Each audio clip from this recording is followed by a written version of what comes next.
po, syempre, parang takot po. May takot kasi probinsyana po ako eh. Oo Bago nga, pa kaya lang po nga. ako sa Manila. So, Oo. parang takot po ako sa lahat ng mga nangyayari. Pero malakas lang po talaga yung loob ko. Kaya sumugal na po ako. Araw-araw ko sumusugal. Pero deep down inside of you, Hindi ko po siya gusto. talagang lumalaban, yung kaloob-looban mo talaga. Opo. Pero inisang tabi ko po kasi yun kasi kailangan nga po. Kailangan ng family mo. Opo.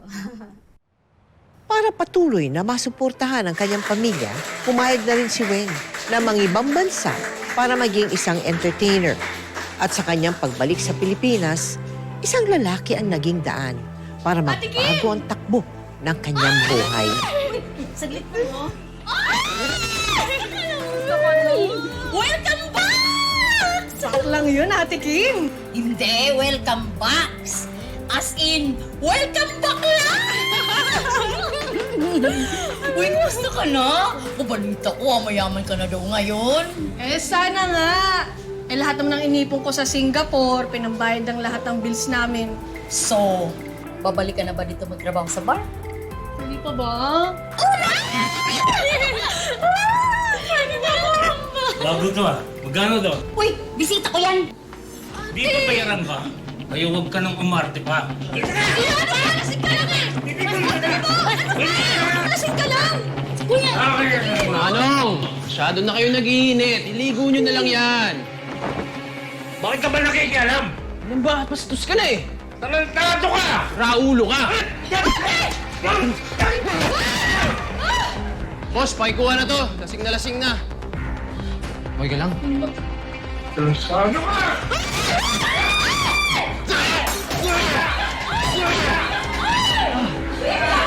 Boss! Labas ka na po! Kuha na to! Okay ka lang?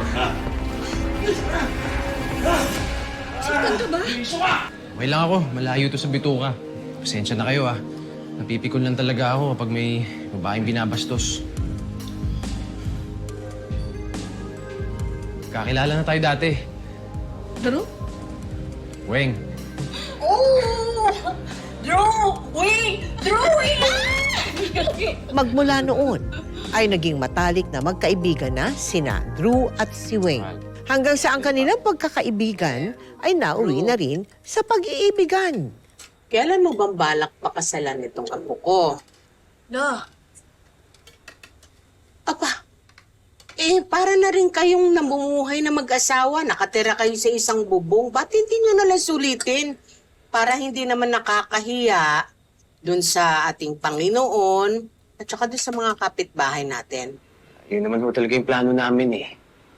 Pero sa ngayon po kasi, nag-iipon pa ho kami. Tsaka syempre gusto ko rin ho mabigyan ng magandang kasal si Weng. Eh hindi naman importante ang pagiging enggrande ng kasal.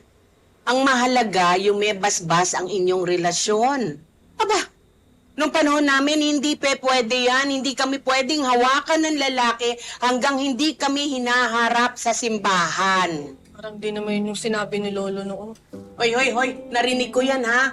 Kayo talaga mga bata kayo, hindi ko na kayo maintindihan. Yung nga.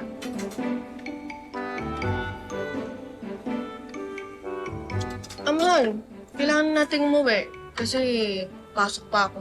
Sa tinawagan ako natin yung kailangan natin ako sa bar. Mahal, Hmm. pwede bang huwag ka na pumasok? Bakit? May pupuntahan ba tayo? Problema ba? Wala naman. Sige. May message ko na lang si Ate Kim. Hindi mahal eh. Ang ibig ko kasi sabihin, huwag ka nang pumasok sa bar. Marami naman ibang trabaho dyan eh. Ako, magsisipag ako lalo. Dodoble kayod kung kailangan. Nakakaya mo ba yung trabaho ko? Mahal, hindi. Hindi sa ganun. Pero kasi, nahihirapan lang ako gabi-gabi na naiisip ko na ang daming lalaki doon na pinagpapantasyahan ka. Eh, mahal, kumakanta lang naman ako doon. Mahal, alam ko.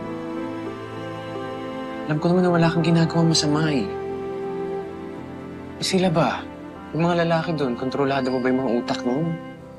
Hindi mo naman alam kung gaano kasama yung mga iniisip nila sa'yo eh. Lalo na pagka-table mo sila o kumakanta ka. Mahal, alam mo namang sa'yo lang ako. At akin ka lang. Gusto ko ganun tayo mahal kasi mahal na mahal kita eh.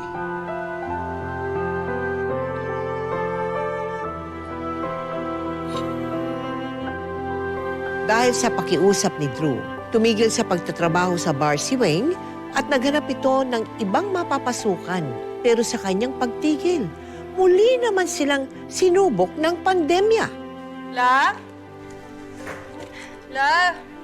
Nagbigay ng ayuda si Kapitan. Anong gusto mong lutuin ko? Bumili na rin ako ng vitamins para di tayo mahawaan sa virus na yan.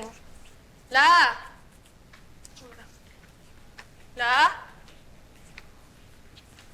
La? Mahal.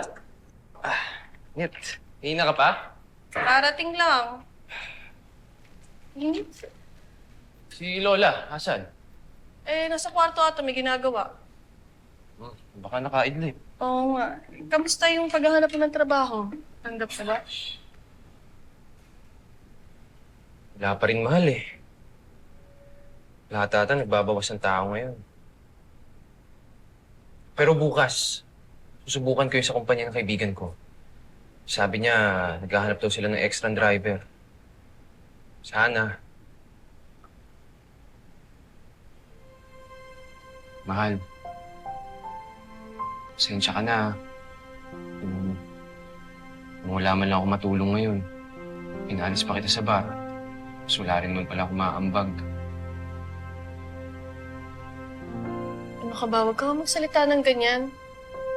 Kaya natin to basta't magkasama tayo. Lahat magagawa natin, hmm? Hmm? Salamat, mahal. Sobrang salamat. Oo. Bawal. Bakit naman? Baka magka-virus ka. Meron naman ah. Gusto mo talaga. I love you, virus. I love you. I love you too. O, sige na. Ayusin ko lang mga pagkain. Oh, Sige sige mo na si Lola, ha? Okay, sige. Ay. La? La? La! La!